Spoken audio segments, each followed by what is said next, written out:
Good morning, traders and investors around the world, and welcome to Monday's Merger Mondays edition of PremarketInfo.com, where we prepare you for the most important hour of the day, the first hour. Mergers in the healthcare sector. We have some mergers. WellPoint acquiring ACG for $92 a share. We'll talk about all the sympathy plays, the little ones, the bigger ones. Try to get you prepared if you're trading in that sector. Mastercard and Visa are downgraded today at UBS, trading lower here in the pre-market. We'll talk about the critical support here in a second. 1342.25 in your S&P, and Alcoa will kick off earnings season tonight. Hoo-hoo, I can't wait. Moving on I to the sense S. sarcasm there. I sense That sarcasm there from you. All right, moving on to the S&Ps. Had a strong close on Friday. Rallied up off that 1342.75 low. But the people that were buying on Friday's close changed their minds Sunday night. We opened a buck and a half lower. Barely have gotten over the opening print, but we did get down to Friday's low. We missed it by three ticks here, making a low at 1343. That's a very critical level. As you can see, looking at the chart, we had just a straight up day a week ago Friday in that area. A lot of times when you come back into that area, you do get the same reaction. Keeping an eye on that 1442 and a quarter, folks. That has to hold in order for us to shake off that bad number on Friday. On the upside, I expect to see some real good resistance from the Globex high, 1350 and a quarter, up to 1351.75, our close from Friday. We got one big merger here today. Lots of movement in the healthcare sector. We've got WellPoint, which is WLP, is acquiring AGP, Amerigroup, $92 a share. What a premium here. Stock is trading up at 89.23, just below that price, but man, this is an impressive move here. Obviously new all-time high, or at least as long as I can look back at my chart for AGP. That's going to be what's going to drive this whole healthcare sector this morning. Interesting. Not to digress right off the hop here, but wouldn't this be an endorsement of Obamacare and him winning the next election? Well, hard to say. We won't get all political on you here, but definitely interesting that there's some consolidation ahead of that election. So you wonder if there's going to be more consolidation in the sector. There is stocks trading up in sympathy. Some of your smaller ones, like WCG, which is WellCare Health Plans, that's trading at $60.25. It closed at 52.83. One other one, small one, really trading higher, CNC. Not a ton of volume here, but is trading at 31.55, bid at 31.60 right now after closing at 28.93. So some of these smaller ones obviously think that there's going to be a little bit more consolidation maybe ahead of those elections. Yeah, I mean the only reason I make that premise is if you do get a change in the administration, you got to figure whatever health policies are in effect now are going to be reversed. So you're making a bet one way or another. But pulling up this WellPoint chart, this stock up to this point hasn't looked very well. No. It's really come hard off the $72 level. Made a low on Friday at 59.49, getting a little bump in the pre-market. Got up to 61.40 on the print. I would keep an eye on that level. But looking on the downside, if it goes through 59.49, then I don't think they like this merger, and the stock could be in for some trouble. Of course, you can't really do much with the HEP. The price is going to be based on the WellPoint price. WCG, I mean, you see these sympathy plays all the time. Looking at the pre-market in WCG, you've got a spike immediately when that news came out. That spike got up to 62.75. Wow, so 60.18, so it's peeling back a little bit from where it was, but man, Impressive move. What's interesting is when the acquiree and the acquirer both go up, you've got WellPoint obviously trading up too. So the overall market likes the consolidation. You're even seeing some of the bigger ones like UNH is trading up here this morning. It's up actually 56 and a quarter. It's up 40 cents. So not a ton, but only on a couple hundred shares. But interesting, we are down 5 points in the S&P, and all of these healthcare providers, Aetna, UNH, they're all trading slightly higher on this. Yeah, well, UNH on Friday got down to 55.15, but look at that whole $55 level. Right, 54.86 was a low, right. 54.74. That coincides with some lows that in early June. Not like anybody's going to be taking over this company, but if you're looking for a reference point here to initiate along, this $55 area looks like excellent support. Looking at the pre-market, the pop on UNH, just spotty trades up here at 56 and a quarter. So really no size stepped into that stock yet. CNC, which is trading up as well. That's a stock had some trouble back in early June, and now is starting to recover a little bit, popping back up into that area. Looking at the pre-market activity, that stock is trading at the high here at 31.55. So we'll keep an eye on that level. A couple other ones just to mention. CVH Coventry Healthcare is trading up 40 cents as well, trading at 30.85 now after closing 30.52. So it looks like across the board right now these things are trading higher. You'll have to keep an eye on WellPoint. I would keep an eye on WellPoint overall for your indicator in the sector. Whether if WellPoint opens and continues to be stronger, probably the entire sector will start moving higher. But if WellPoint starts to go weaker, then some of your bigger ones like UNH might start to give back their gains. So if you're trading in this sector, I think it's key to keep the WLP on your screen. That should be your leader today. So keep an eye on that one. We do have other news here too, though. Visa, Mastercard, both of them. UBS doesn't like these two on valuation, downgrading them this morning here. What's your take on Visa, Mastercard? So valuation, that's just price relative to its earnings, huh? Is that what the I think that's what they call valuation. Well, whew, I don't know. I mean, it looks like they're trying to pick a top here. Looking at the pre-market, we're just bumping up here to 122 and a quarter. Has been the low in Visa so far. Uh, Man, there's a lot of air in this thing. I mean, you could call 124. We've already taken that out. Really, the next support level I see in this stock is the June 29th low of 121.53, and below that, you're looking at 119.57. Looking at Mastercard MA instead of MC here. That stock started to run in a lot of trouble at 445. Obviously, seller stepped in there, made a double top in this stock. Now it's coming down. I see this 430 level as 430.16 as like one stopping point. Maybe would use that level to cover a short. I don't know if I'd stick my neck out to go long there, but a real good number looks like 425.63, which was the low on June 29th. Just recapping the pre-market activity.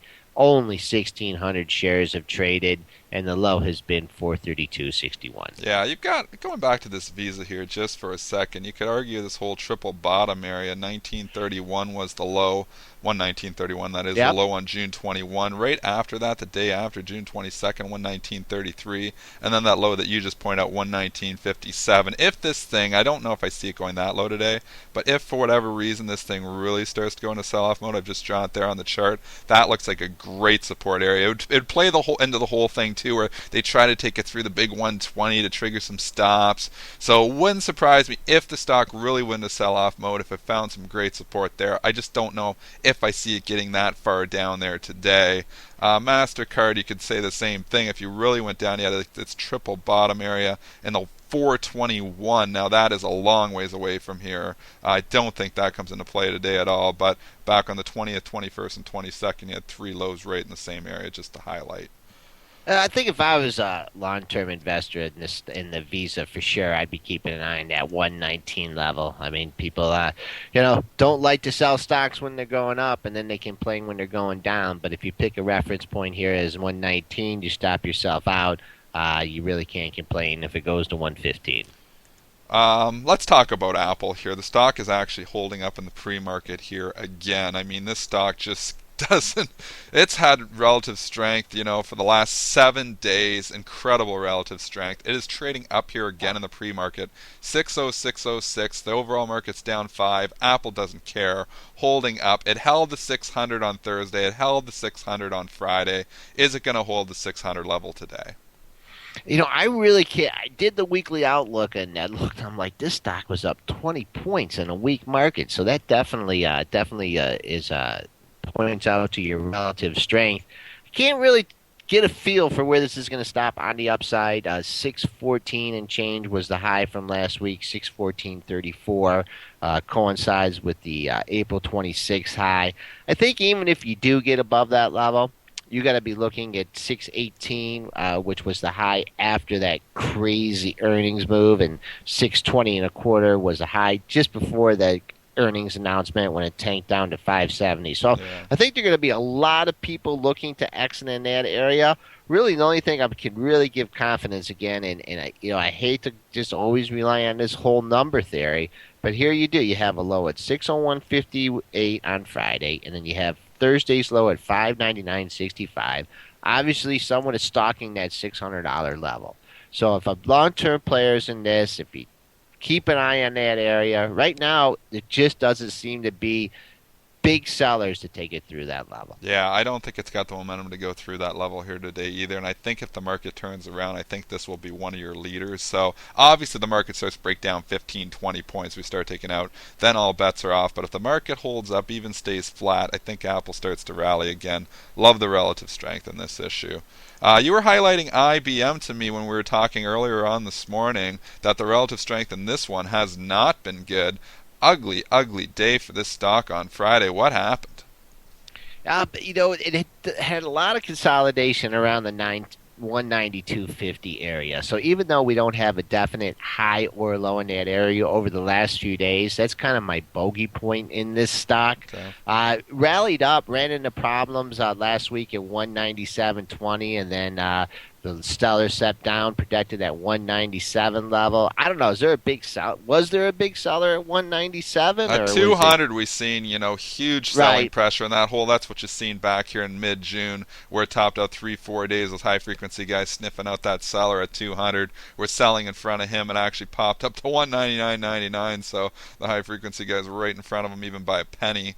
Sold off from there, re-rallied. I think you had a lot of swing traders got scared maybe, and then it bounced back up and it gets to 197. That's close enough for me to that 200 brick wall. I'm going to sell it there. So I think that's what happened. You had a lot of littler players maybe just putting a cap on it where it got back 2/3 of the sell-off that it had from the previous week. So I think they capped it there.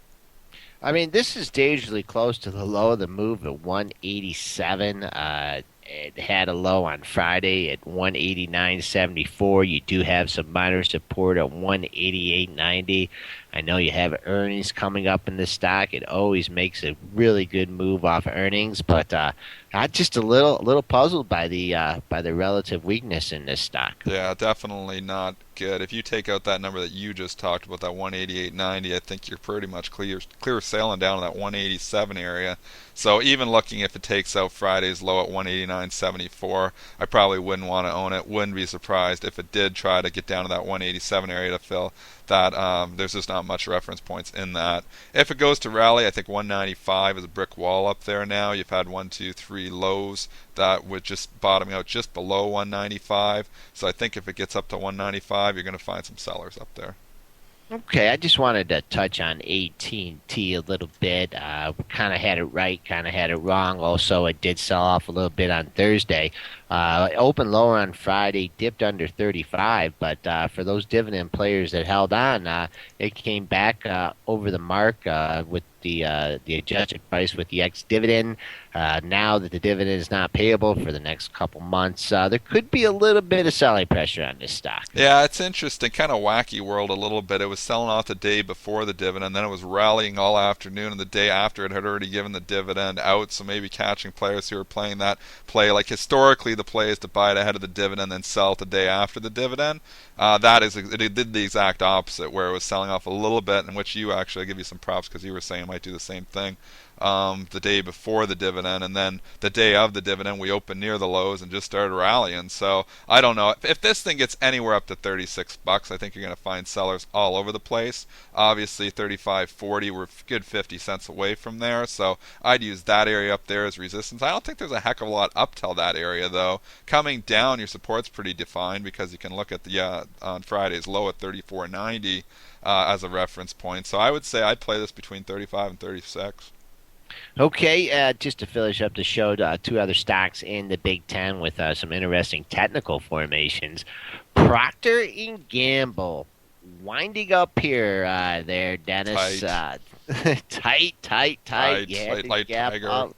What's gonna happen here? Is this thing finally gonna go back and sniff $64? I don't think it's got to sniff 62 before it's going to sniff 64, and I think you're starting to see some institutional selling pressure build up there in that 62 area. So even if this thing starts to rally, I don't think it's going to. I think it's going to get definitely some resistance from high frequency traders in the 61.90s. But you kind of, if you look just to the 5-day chart here, I'll bring it up for you actually. Well, there's the 2-day chart, but 61, we've had some support here. It's kind of been like channeling stocks.com between this Exactly. whole 60-80 low, the 61.45-50 high. So I'd try to play it maybe between those two levels. Okay, and then also J and J has an interesting formation on the downside here. You have Monday and Friday's low, 67.34, 67.36. You also had a previous low going back to the prior week at 67.21. This stock has had just an unbelievable move still. Took out the sellers at 68. The only people buying above that were shorts, high frequency trading shorts. Yeah. I don't know when this thing is going to go back down, but eventually it will. Joel, you're cracking up on your speakers. You got to get your mic 68.10, 68.15 area, like Joel was just saying there before he started breaking up. 68.12, 68.15. So what happened basically? You had this huge seller at 68. The high frequency traders were all leaning on him. As he got taken out, they scrambled to cover, and that's what you see these highs up here in the 68.10, 68.12 area. But then selling pressure came back in, and they took the stock back down. I think Joel's right. I think this whole 68 area is definitely going to provide you some resistance. So I'd play it, you're probably going to see some selling pressure in the 68 area. We should talk about Alcoa here too, though, Joel. Alcoa does report after the bell. Obviously, Alcoa is not as influential as it used to be, but at the same time, it's kind of your first stock to report, your first major one to report. So some people like to use it to dictate what's going to happen throughout the earnings season. This whole $9 area is like a wall. What's your take here? Also, looking on the downside, had a lot of lows at Right. 859 and 861. So keep an eye on that area. If not, we could fall right back down to the low of the move here at 828, and that $9 looks like it's never going to trade 901. That's our show for today, folks. Obviously, your healthcare provider is going to be moving around a lot, so if you're trading in that sector, keep an eye on WellPoint like we were talking about before.